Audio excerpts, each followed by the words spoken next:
अस्सलामुअलैकुम वरहमतुल्लाहि वबरकातुहू। नाज़रीन इकराम, आप लोगों ने जैसे कि इसका हेडिंग देखा कि जब बेटे ने यूं कहा कि मेरा बाप नहीं मेरा दादा बेवकूफ़ था, तो ऐसी क्या बात हुई, ऐसा क्या हुआ, ऐसा क्या घटा कि बेटे ने इस तरह का जुमला अदा किया। तो आइए जानते हैं।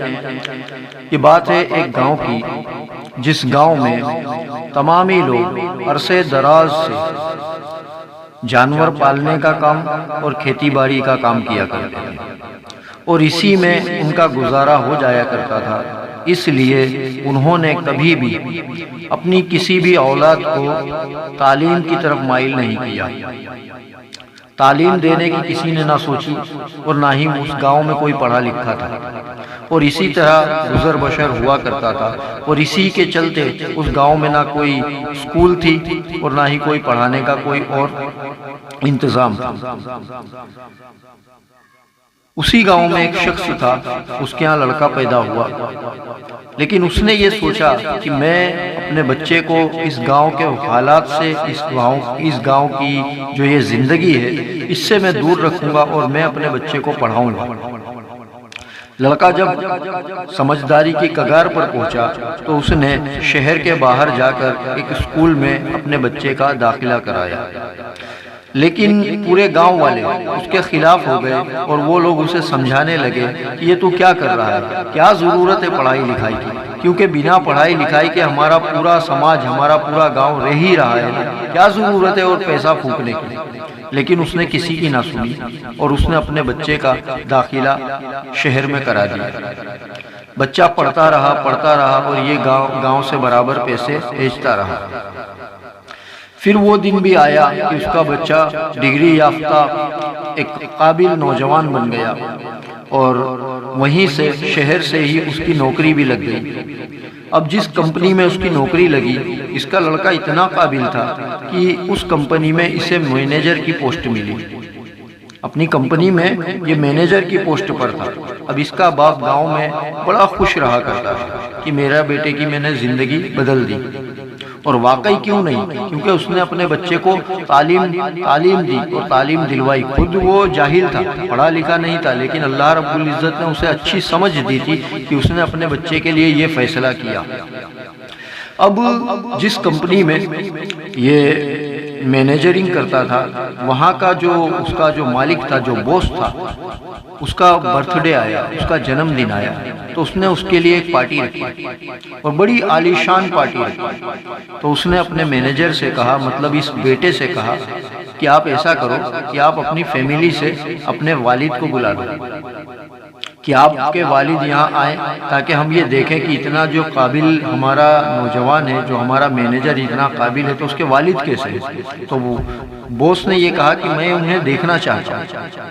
लड़के ने अपने गांव खबर पहुंचाई कि बाबा आप यहाँ आ जाइए, मेरी कंपनी में एक फंक्शन रखा गया है, तो आप यहाँ आइए और हम आपको दिखाना चाहते हैं कि मैं कहाँ काम करता हूँ और मैं मेरे बॉस को दिखाना चाहता हूँ कि मेरे वालिद कौन है।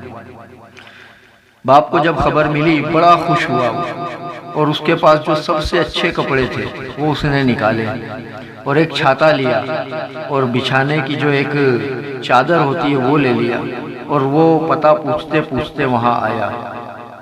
अब जब वो वहाँ आया तो पार्टी स्टार्ट थी, सारे लोग उसका इंतज़ार कर रहे थे। बॉस भी इंतज़ार में था, वो बार बार मैनेजर से पूछता था कि कहाँ हैं आपके बाबा, कब आएंगे। अब बाबा के पास फ़ोन तो था नहीं कि लड़का उनको फ़ोन करके पूछता। लड़का इंतज़ार कर रहा था कि बस आ रहे होंगे। कुछ ही देर गुजरी कि वो भी उस पार्टी में आ गया। अब जब ये आया तो इसके एक हाथ में छाता था और बगल में दबाए हुए एक चादर थी। इसने जैसे ही देखा तो जाके लिपट गया अपने वालिद को, गले से लगा लिया। अब ये जो बॉस था ये दूर से देख रहा था और सारे जो पार्टी के मेंबर्स थे वो भी उसे देखने लगे। बॉस ने इसे अलग बुलाया और पूछा कि ये कौन है। लड़के ने कहा यही तो मेरे वालिद हैं, आपने जिनके लिए कहा था कि अपने वालिद को बुला। तो बॉस ने कहा कि देख, बुरा मत मानना, लेकिन तेरा बाप है बड़ा बेवकूफ कि इसको ये पता नहीं, ये यानी ये पढ़ा लिखा नहीं है बिल्कुल भी। और इसे ज़रा सा भी वो नहीं कि मैं पार्टी में जा रहा हूँ तो मैं किस तरह से जाऊँ, कि ये पढ़ा लिखा नहीं है, मतलब ये बेवकूफ़ है।